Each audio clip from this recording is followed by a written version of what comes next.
Hey guys, welcome back to another Shin Megami Tensei Devil Downloader breakdown video, and today we're going to be talking about tiers, specifically PvP combat. So, in Devil Downloader, we've had a pretty good amount of time to understand the meta and how things are going down, and now I feel it is finally time to make a tier list of some of the best demons in the game to use in your team for player versus player combat. Before we begin, I want to give a special thanks to Sega for sponsoring this video and making it happen. Also, if you want to keep up to date with the game, click the Facebook link in the description to be taken to the Devil Downloader Facebook page. This is how the developers communicate with us, what's going on with the game, what future events are coming to the game, and what new demons are gonna be coming out. So, with that being taken care of, let's jump right in. So the first thing we have to understand is what exactly is a tier. Well, Dictionary.com defines it as a row level of structures, typically one of a series of rows placed one after the other. And that does not, frankly, apply to what the crap we're talking about. I mean, it kind of does, but kind of doesn't. Who cares? Okay, so first, let's just have a general understanding of what exactly goes into making a tier list. Now, Devil Downloader is a very broad game. You can use demons that might not be considered strong in certain scenarios and do very well in PvP with the right team comp and setup. Frankly, I don't think there is a best demon in Devil Downloader because there are so many different combination of teams that you can use and so many different strategies, it's hard to pinpoint exactly one perfect demon that fits all situations. However, I'm gonna try. So if you're unfamiliar with a tier list, basically we take the most popular units and classify and bulk them together into a tier. So if we open up the Champions tab and see that almost every single past champion used Mara on their team, chances are Mara is a pretty good demon.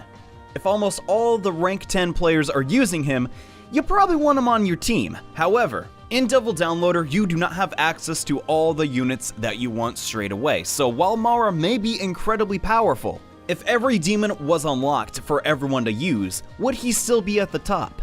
That's what we're going to be talking about today. So if you're unfamiliar with fighting game tier lists, this is basically how it goes. At S rank, we got the best of the best. At A rank, we got some, okay. B rank, not as good as A rank or S rank, but they sure ain't C rank. And C rank, you shouldn't probably use them in PvP. So, we're going to be starting off first with debatably the most controversial demon, and some would say the strongest in the entire game.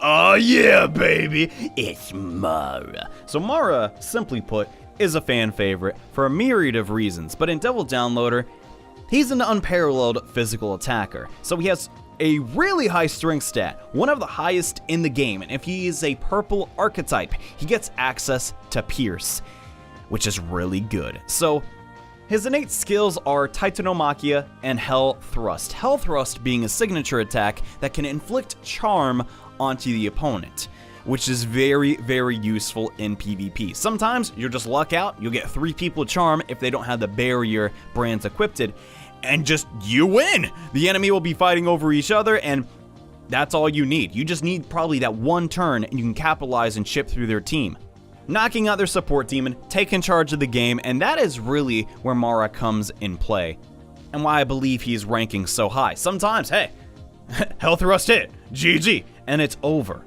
If you're fighting foes with a low luck stat like Anubis, Mara's really high luck stat is probably going to get that charm effect, which is very, very helpful. There are a couple downsides to Mara though. If you don't get him as a purple archetype, simply put, he's probably not going to work on your team and better suited for a PvE environment.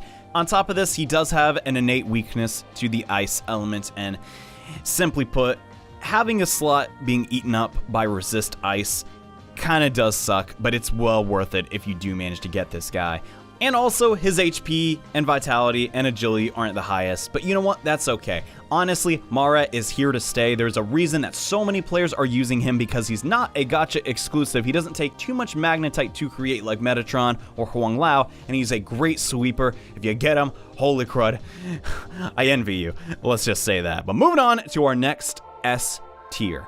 Let's now talk about the best magic attacker I believe in the game, the Herald Metatron, a robotic angel who can deal out so much almighty damage, it can quickly overwhelm your team. Metatron is a very unique demon in the sense that you have to be player level 60 to even fuse the guy.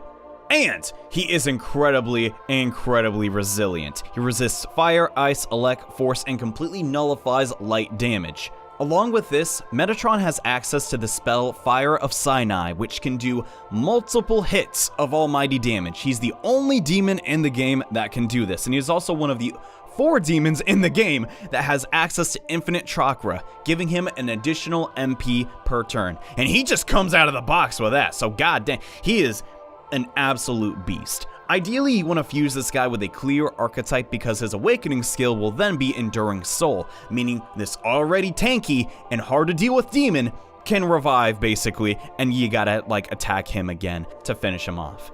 The great thing about Metatron is that he can function as a fantastic all-arounder. You can give him access to Recarm, so you can help revive some of your demons, which seems to be a very popular strategy right now in the metagame.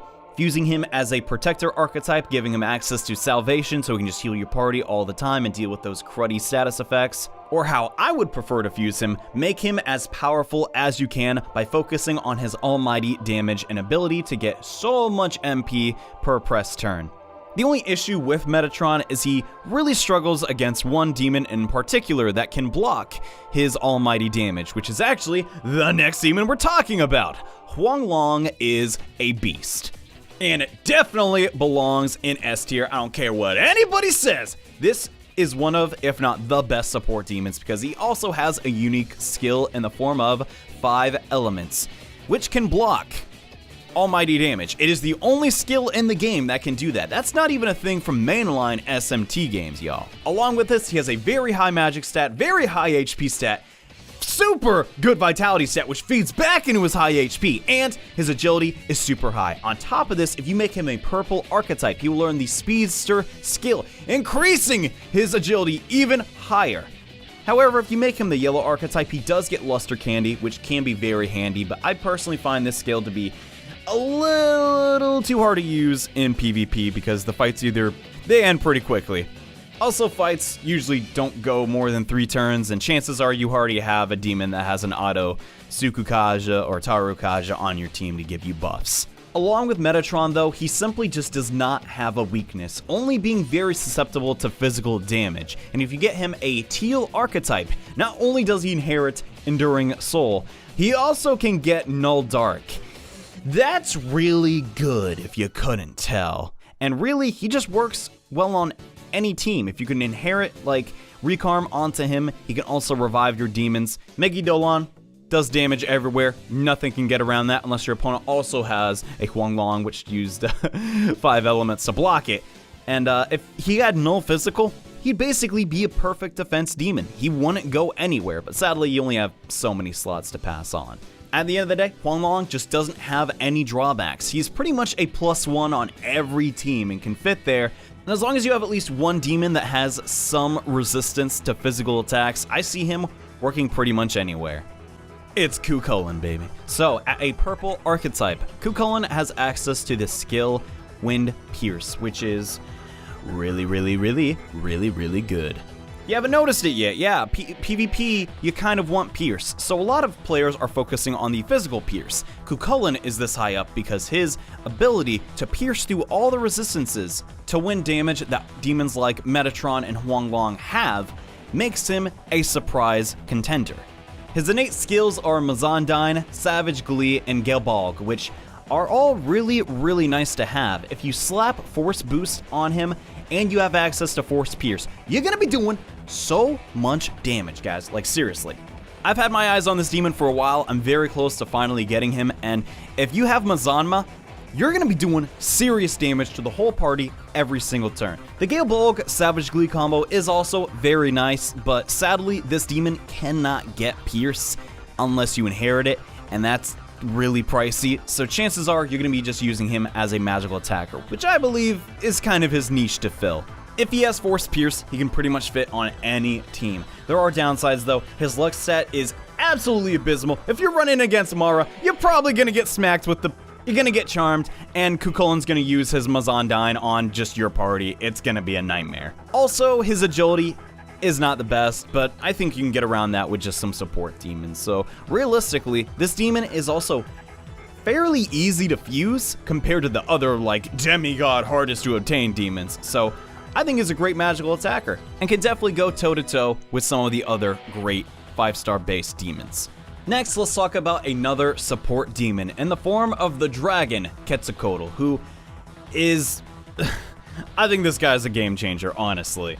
His innate skills aren't honestly anything to write home about. Maragadine can be good, as well as Mazandine. However, Chaoctolist's, oh god, I butchered that, return is a crazy powerful skill. This essentially can revive your entire team, and he doesn't die as a result. This is essentially the skill Makarmdra that does not sacrifice the user. So your whole party could be destroyed. As long as Quetzalcoatl's alive, he can use his return skill, bring everybody back, and still be kicking. That is crazy. I honestly believe this demon is going to be a game changer. If you need a support demon, you already have your sweepers taken care of.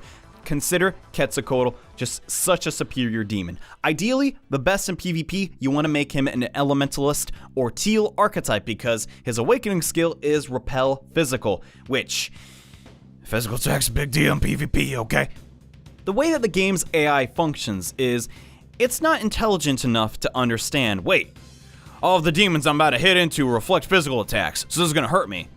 But I don't have mana to use an almighty attack, so I gotta attack, I can't just waste a turn. So it'll go to attack you and do damage to itself because you repel physical damage. This makes demons like Yoshitsune, which only have physical attacks and not access to pierce, scared to death because they cannot attack you, they can't do anything because you have a dragon with wings that reflects all your physical attacks. What the crud do they do?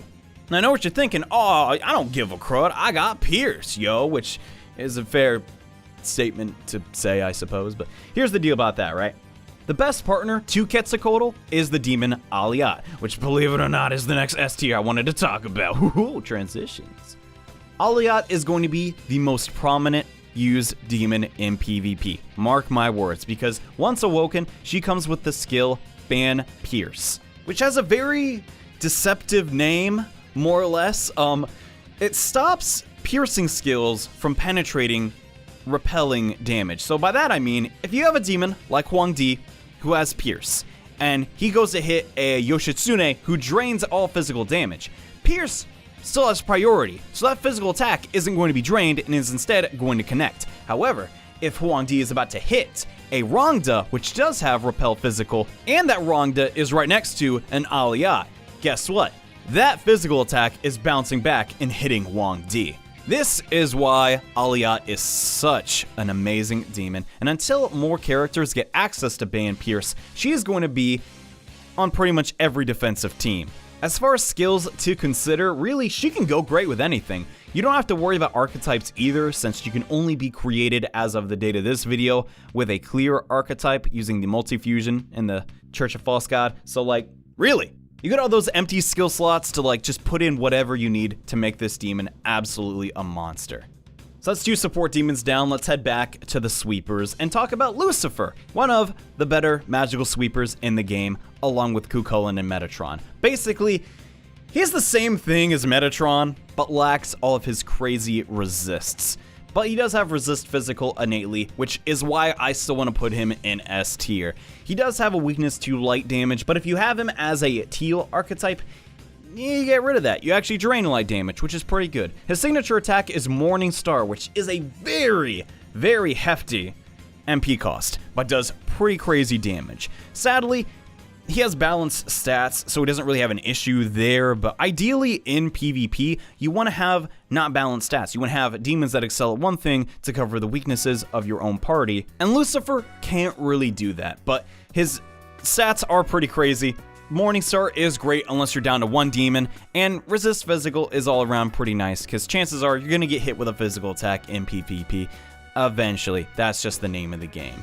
But as far as tyrants go, I do believe Mara to just be the more functional demon in a PvP environment. The next demons I want to talk about that I think belong in S tier, just barely, and I can go over really quickly, are the Snake Anata. Just straight out of the box, has Auto Sukukaja and Auto Rakukaja. Those are fantastic skills to have in PvP. Going in S tier! Now let's talk about Rangda at Yellow Archetype. She is really good. She needs Resist Elect to be the most efficient, but she innately has the ability to reflect physical attacks. So we've already talked about before, the AI isn't the smartest in the world. It's going to attack her, waste turns, and everyone's gonna be happy. She is also really great with Alia so that the enemy's pierce skills will not go through, and they're gonna get less press turns as a result.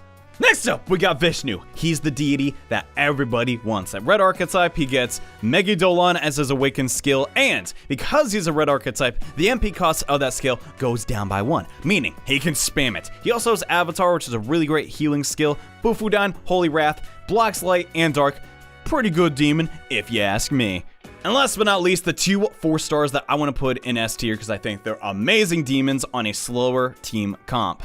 The support, Koumoku, is really good to have because he has the skill Tetra Shift, which if you're going second in a battle, casts a Tetrakarn on your whole party, which can really mess up people if they're not paying attention. And last but not least, the Kishin Zongqi, who, with a purple archetype, becomes the pillar of PvP. With Intimidating Stance, if you are going second, you actually eat one of the press turns of your opponent. So yeah, they go first, but they have only 3 turns to act instead of the normal 4. This, accompanied with his Auto Tarukaja skill, which at the start of the battle gives you a 3-turn buff to attack. Holy crud, this guy is great. He sort of fills this niche between a physical attacker and a support demon. He is weak to force damage, which can be a really big problem if the enemy has a Kukulin on their team, but his stat spread and access to Hellish Mask means he's never gonna get charmed by Mara. He's always gonna get the Auto Tarukaja off, and if you're a super duper slow team, you're always gonna be getting that Intimidating Stance off and just eating up their turns. So if you pull any of these demons from the Summon Portal, congratulations! You pulled out something really helpful. And with that, we're pretty much done here, guys. This will conclude my PvP breakdown video for S tier. I believe these demons to be absolutely phenomenal. Out of the 5 and 4-star demons, these guys are gonna be here to stay. So if you pulled one from the Summoning Portal, congratulations! You're gonna be good as far as PvP is concerned. However, PvP is still all about strategy. You can get by using only 3 and 4-star demons for a very long time, as noted by some of the players in the Champions Hall who have done amazing work with just 3 and 4-star demons. So if you didn't pull Metatron, Huangdi, Mara, don't sweat it. As long as you keep working in the game, eventually you are going to be able to get that rank where you're going to be able to persevere. And realistically, there are demons like Alia who are not luck dependent at all. As we've already discussed, Ketsalkoatl is such a great demon. It doesn't require that much magnetite in the grand scheme of things to create. So that's something to consider moving forward. As far as a PvE tier list goes, realistically, you can use whatever the crud you want. I beat the whole PvE story with just using 3 and 4-star demons, and honestly, all you need is Teal-Os and some decent magic attacking demons to clear all that. But this is part 1 of a multi-part series. In the next episode, we're going to be talking about the A-tier demons and where they fit in the tier list and what you should use on those demons. Hope you guys enjoyed this video. If you did, make sure to leave a like. And yeah, thanks for watching. I'll see you guys next time. Bye.